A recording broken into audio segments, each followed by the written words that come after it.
Hayyee qaqqaaliiwwan uummata Oromoo akkam jirtu nageenyi badhaadhaa. Ani weellisaa Haayiluu Baalchaan jedhama. Chaanaalii haaraa wayii banadheetu jira. Chaanaaliin sunis dhiiftuu jedhama. Isarratti hojiiwwan babbareedoo, diraamaa, walaloo, sirbootaan haaraawwan hojjedhe hunda achirratti gadhiifachuuf hin jira waan hin ta'eef chaanaalii kana subscribe godhaa, like si'achumaan share walii godhaa.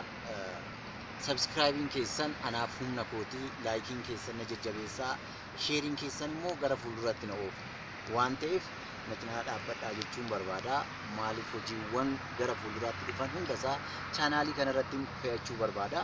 Chaanaaliin kun immoo ol ka'uu qaba. Sababa kanaaf ol ka'uu qaba. Yeroo ol ka'e hojiiwwan koo yuutuubii amma cufamaa jiran kana bira dhaqee hojiin kun hawaasa koo ummata koo isin bira ga'uudhaaf dirqama waan ta'eef osoo karaatti nafeen osoo karaatti hafee addaan citee isin bira hin gahin baduurra yuutuubii mataa kootii irratti gadhiifadha jedhee yaadaa jira.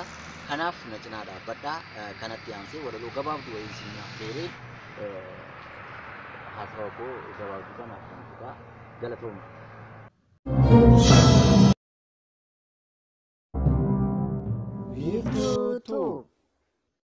Dhiisi anumatu siin jedheeti.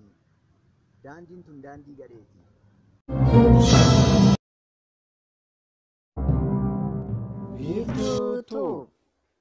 Naannalee dhalchiiftee qomoo keetitti maa dabdaa? Gaafa dhugaan sabaa baatu lafuma seentullee dhabdaa. Har'a gaafa soba daldaltu simbeeknetu dhangaa sii qooda. Oromoo gaafa dhugaan lalistu baala fi margatu siin ooda. Dhiisi anumas siin jedheeti. Daandiin tun daandii gadheeti.